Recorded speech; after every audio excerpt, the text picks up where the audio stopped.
El apuntador, con Juanita Guarderas. El pretexto son nada más y nada menos que sus 45 años de vida en las tablas. Por supuesto que Juanita es mucho más que las marujitas. Las marujitas son como el referente, pero Juanita tiene una carrera larga y muy completa. Tu vida teatral nació en este espacio del patio. Así es. Tus papás, sabemos, fueron los impulsadores de esta vida teatral. Tu papá era un personaje y él por sí mismo, me acuerdo mucho. Y bueno, tu madre, esa mujer agenciosa, administradora, productora, la de las relaciones Gestora, sociales, sí. la gestora. Entonces aquí está Juanita, que es parte de esa gran semilla que nació en este espacio, ¿no? Así es, gracias Genoveva, sí. Justamente creo que he tenido esa suerte, ¿no? Ese privilegio de tener los taitas que he tenido, ¿no? Así es. Mi padre Raúl Guarderas, con todo ese referente para mí de lo histriónico, de esa capacidad de romper esquemas también muchísimas veces, de una libertad que yo consideraba importante. Cuando le veía a mi papá decía, realmente él hace lo que le da la gana, está sentado en la tapa de la olla de la existencia. ¿Qué licencia se sacó para eso? Y me di cuenta que la licencia era el humor y era también su capacidad histriónica, el juego, el escénico, ¿no? Y mi mamá, con esa capacidad de empresa, de gestión, pero también muy sensible, ella con sus propias producciones literarias, poesías, etcétera, a todo este universo artístico también. Hermoso, realmente es hermoso. Bueno, has tenido algunas entrevistas, como os digo, de estos 45 años, las he visto varias, y por eso voy a irme, tal vez no por las preguntas tradicionales, porque ya sabemos de tu quehacer, de tu caminar y tal. Yo más bien quisiera preguntarte algo que alguna vez hablamos en una entrevista cuando cumplían 15 años las marujas, que tú decías, las marujas y nosotros, los personajes y las actrices, hemos crecido y ha sido más o menos nuestra escuela teatral, o sea, en la vida, ¿no es cierto? Ajá. Pero claro, me gustaría saber por ese motivo, porque Abrilia está ahí, entonces yo digo, ¿cuánto te ha costado un poco zafarte de Abrilia, ¿no es cierto? Porque a veces se entromete, o sea, llegó un rato que era casi tu alter ego. ¿Cómo has manejado eso? A pesar de que sabemos que hay otras obras, no todas son comedias. Ajá. Bueno, sí, yo creo que la Abrilia efectivamente es como una suerte de alter ego que se me aparece hasta en los sueños, pero ha sido también un trabajo de darle como el respeto y el cariño a ese personaje que, como hemos dicho muchas veces, ya no nos pertenecía a las marujas a nosotros, sino a un público, y saber cuándo le vuelvo a invocar y cuándo le vuelvo a dejar un poco de lado. Ha sido todo un trabajo y un equilibrio, ¿no es cierto? Creo que formó una parte muy importante de nuestro arranque como actrices profesionales en términos de poder vivir del teatro, etcétera. Tuvieron las marujas y tuvo mi personaje un rol importante en ese sentido también de la sostenibilidad Claro. que había que ir tejiendo. Y un poco hasta ahora es un poco así. Es decir, yo le invoco a doña Abrilia cuando siento que viene un momento en el que hay una cierta, tal vez, falta de seguridad o de certeza de por dónde se va a venir ahora la economía, por ejemplo. Entonces ahí le damos la Abrilita, le hago un guiño, le pido auxilio, sé que si hago unas funciones, la gente llega, hago mi monólogo y de alguna manera... Pero ¿sabes qué es interesante? Porque ahora que te vi hace poco en este de No quiero morir virgen, Abrilia había crecido mucho. Sí. O sea, yo me quedé sorprendida, me encantó el texto. Qué bueno. Toda esa capacidad tuya inmensa de manejar al público. Sí. En verdad te hiciste un paseo.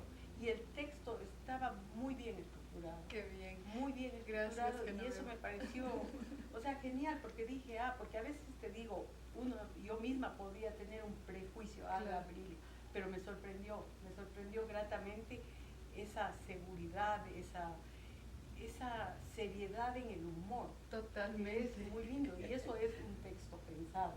Totalmente. O sea, no es la cuestión que sale. Yo creo que justamente ese monólogo fue fue construyéndose primero de manera medio accidental. Y bueno, algún rato entre Elena, Marta y yo hablábamos, decíamos, tenemos tanto material que podríamos hacer como un monólogo de cada personaje. Y por una situación justo de la salud de la Marta, estabas tú ahí en el Sucre, que hicimos algún evento para la Marta, la Elena y yo íbamos a estar de maestras de ceremonias, y la Elena me dice, mi hermana falleció en Estados Unidos, me voy, un día antes. Wow. Y yo dije, tengo que estar ahí yo sola y tengo que bancarme yo sola, y a partir de ahí sentí que empecé a agarrar ese camino. Y el No quiero morir virgen es un texto que se ha ido puliendo, hasta tener algo que creo que para nosotros fue bien importante aprenderlo con Guido Navarro, que es el timing, ¿no es cierto?, del humor, que es el juego con el público, el romper esa cuarta pared y jugar, y estar libre a jugar. Entonces, eso no me ha dado ningún otro personaje. Claro, eso porque no me ha dado el juego no es fácil. No es fácil. Porque no es fácil. Y te digo porque se ha visto, hemos visto bastante, más o menos teatro, ¿no? Y en esto yo sé que ha habido, digamos, aparte de la comedia, has hecho obras importantes. Me acuerdo, Diario de un adolescente, bueno, la propia Venadita es otro registro del teatro. La Azucena, ¿cómo era el de la azotea también? Los moros de la azotea, en fin, es bastante, ¿no es cierto? También has estado en la televisión, en el cine. Y yo te pregunto, es en serio, no como las preguntas de las mises que hacían, ¿cuál ha sido su color favorito? Pero, ¿cuál ha sido como tu mejor o tus mejores momentos en la escena? Es algo que dices, esto está. Ok, yo creo que bueno, sí, efectivamente la Marujita se ha muerto con leucemia cuando llegó también un momento en que la obra era como una especie de partitura musical, con unos tempos súper precisos, en el que había mucha ruptura así de juego de la cuarta pared, de romper la cuarta pared y de la improvisación, pero volvíamos como a esta forma de jazz, donde regresábamos después de la improvisación, volvíamos al tempo de la obra, ¿no? Creo que el poder manejar eso fue un momento muy, muy potente, muy bello, y que lo volví a encontrar con el monólogo No quiero morir virgen y estas funciones que hice por los 45 años en el Scala, con un público tan grande. Sentí que eso también estaba. Siento que ese momento también fue un momento bien, bien bello.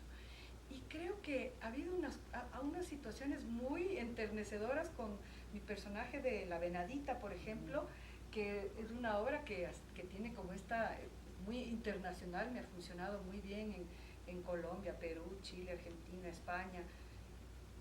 Pero una función que di en una comunidad al pie del Cerro Puntas, en Chumillos, una anciana en la casa comunal donde presenté se acercó al final de la función, me abrazó y me dijo: todo lo que vos dijiste está en mi corazón. Qué hermoso. Entonces yo me acuerdo que me emocioné, o sea, es la mejor crítica o el mejor comentario que alguien me ha dicho en la vida sobre un personaje, sobre una acción, ¿no? Y de una manera tan amorosa, tan simple, tan sencilla, de que llegó y me abrazó así y me dijo esta frase tan linda: todo lo que vos dijiste está en mi corazón. Dije, ya, esto tiene sentido. Y vamos al otro lado. ¿Cuál es el momento más oscuro en el teatro, en la escena? A ver, yo creo que uno de los momentos más terribles que tuvimos fue cuando montamos hace muchos años Dios, de Woody Allen. Y fuimos a presentarnos a Cuenca. Y Cuenca es una ciudad que nos quiere y nos ha querido mucho mi trabajo, y yo siempre soy súper agradecida con Cuenca por eso. Y nos presentamos en un teatro que es difícil, que es el Teatro de la Casa de la Cultura, que es inmenso, que no había como unas condiciones técnicas muy, muy buenas, y tuvimos todos los accidentes y todos los desastres nos ocurrieron en esa función, y fue un desastre. No fue, o sea, fue un desastre de función, y yo quería morirme, quería esconderme en algún lado, no quería volver a salir a caminar al día siguiente por Cuenca, porque fue horrible esa función. Pero fue horrible para ustedes, y o sintieron algo también del público. Fue también yo me acuerdo el Pancho Aguirre, papá, que sí se acercó y que me quedó viendo así y nos dijo, ¿qué les pasó, guaguas? Entonces bastó el qué les pasó, guaguas, para saber que efectivamente sí había sido una función desastrosa. O sea, nada funcionó bien. Esa creo que fue una, y alguna vez también me pasó en el Teatro Bolívar, que estrenábamos Receta para Viajar y que todavía no estaba bien restaurado y no contamos con el factor de que fuera a granizar. Y granizó en ese techo de zinc y nosotros, o sea, sabíamos que el público no nos escuchaba más, era un estreno para personas de tercera edad. Entonces es cuando todo se vuelve hostil en tu contra y tú dices, bueno, solo hay que terminar de dar la función, no hay otra, no hay otra. Entonces, sí, hay esos momentos en que, ¿qué puedes hacer? ¿No? Entonces yo me acuerdo que hablamos en esa época, justamente era el Carlos Pallares, el director del Fonsal. Entonces, gracias, que yo me estaba ya olvidándome el nombre, el Fonsal, la Castañuela. Y ahí me acuerdo que le dijimos, Carlos, repetimos, hacemos otro día una función. Terminamos de hacerla porque no queríamos cortar, pero me acuerdo que le dijimos, por favor, ponnos otra fecha y volvemos a hacer. Y esa era una función que ya estaba pagada, pero estábamos conscientes de que... Bueno, pero fue, sí. No de ustedes, fue de arriba. Sí, exactamente. Hay otra cosa, o sea, digamos, tú eres una figura pública, definitivamente. Eres de los íconos que te reconocen en cualquier lado, ¿cierto? Porque definitivamente ahí hasta estar en este escenario ecuatoriano. Pero estos íconos no solo se mueven en el teatro. Yo creo que el propio gremio teatral no es fácil. La política, las cuestiones sociales, y tú has sido harto diplomática, diría yo.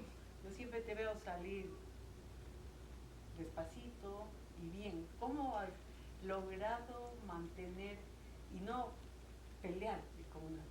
A ver, yo siento que cuando aparece todo este tema de las redes sociales, que debo decir que entre paréntesis, yo preferiría no estar presente en redes sociales. Esa sería, si yo pudiera escoger, preferiría no estar ahí nunca, en ningún sentido. Pero claro, tengo que estar porque ahorita es uno de los medios principales, o el medio principal para difundir lo que hacemos y que necesitamos un público. Sin público no hay teatro, hay que estar ahí.